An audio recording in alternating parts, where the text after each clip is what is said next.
एक अच्छा electrician, plumber, carpenter देखने जाइए, आपको नहीं मिलेगा। एक स्किलफुल टाइल्स लगाने वाले को देखने जाइए, आपको नहीं मिलेगा।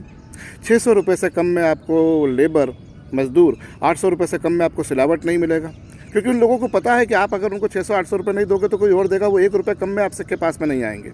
फिर भी भारत में नैरेटिव चला जाता है कि भारत में बहुत ज़्यादा बेरोज़गारी है, एम्प्लॉयमेंट नहीं है, बच्चे जो हैं उनको रोज़गार नहीं मिल रहा है। आप किसी को 1 रुपया भी अगर भीख में देते हैं ना, तो आप उससे ये उम्मीद करते हैं कि वो आपको उसके बदले में दुआएं देगा।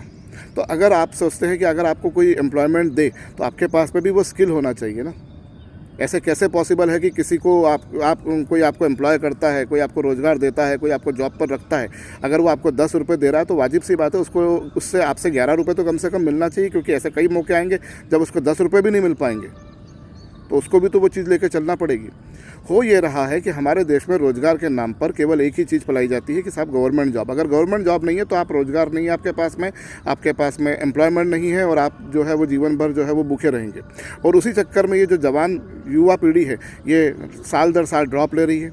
1 साल, 2 साल, 3 साल, 4 साल, 5-5, 6-6 साल का ड्रॉप ले रहे हैं। बच्चे माँ के गहने जो है वो गिरवी रखकर, पिताजी जो है अपने घर, अपना जो खेत है वो गिरवी रखकर बच्चों को पढ़ाने के लिए भेज रहे हैं, पढ़ने के लिए भेज रहे हैं। बच्चा वहाँ पर चूल्हा जला रहा है, खाना पका रहा है, कोचिंग जा रहा है, और ऐसी कोचिंग जहाँ पर हज़ार बच्चे क्लास में बैठे हैं।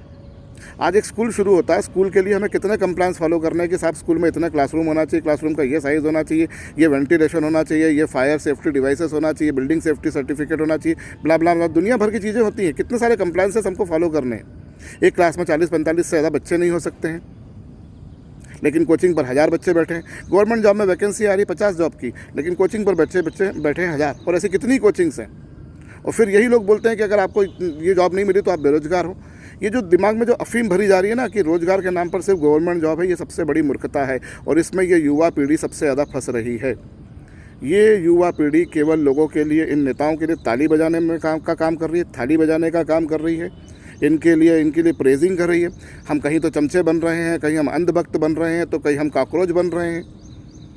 हमें जो करना है हम वो नहीं कर रहे हैं। हमारे साल बर्बाद कर रहे हैं। 22 साल का बच्चा, 25 साल का बच्चा नीट का एग्ज़ाम दे रहा है, जबकि 17 से 18 साल की उम्र में बच्चे की 12वीं हो जाती है। 4 साल में वो इंजीनियरिंग कर लेता है, 5 साल में वो MBBS कर लेता है। लेकिन हम साल दर साल ड्रॉप ले लेके अपना जीवन जो है वो अपना जो बहुत महत्वपूर्ण समय है वो खो रहे हैं।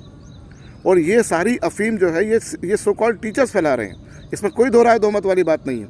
कई लोग बोलेंगे कि हमको इसलिए उनके पास में जाना पड़ता है क्योंकि पढ़ाई अच्छी नहीं होती है, स्कूल्स वगैरह में या कॉलेजेस में पढ़ाई अच्छी नहीं होती है। तो आप गलत स्कूल में या गलत कॉलेज में क्यों पढ़ रहे हो? जहाँ पे पढ़ाई नहीं होती उस जगह जाइए ना जहाँ पढ़ाई हो। आप जाइए ना, बोलिए ना कि स्कूल में पढ़ाइए, क्यों नहीं? हम तो क्या कर रहे हैं, हम तो डमी करके साहब जो है वो कोचिंग इंस्टीट्यूशन जा रहे हैं। हमको एक्चुअली सबसे बड़ी समस्या ये है कि हमें अपने आप पर विश्वास नहीं है। हम घर में बड़ा सुंदर सा मंदिर बनाते हैं, वहाँ गणपति जी की स्थापना करते हैं गणेश चतुर्थी पर, फिर भी हम चौराहे के गणपति जी देखने जाते हैं क्योंकि हमको लगता है कि वो जो गणपति जी हैं वो हमें ज़्यादा अच्छा आशीर्वाद देंगे, हमारे घर के गणपति जी हमें नहीं देंगे।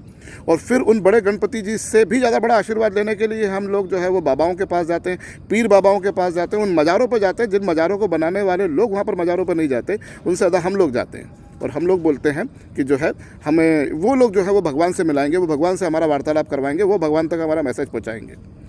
हमारे को हमारी इनहेरेंट हमारी जो स्ट्रेंथ है उस पर पहचानना पड़ेगा। और देखिए, मैंने 29 ईयर्स इस फील्ड में बिताए हैं। मैं इतना जानता हूँ कि अपने को ही धोनी होती है, कोई नहीं आता। वो आप किसी भी, आप अभी एक स्टूडेंट हैं, आप प्रोफेशनल बन जाएंगे, आप कुछ भी कर लीजिए, आप ही को मेहनत करनी है।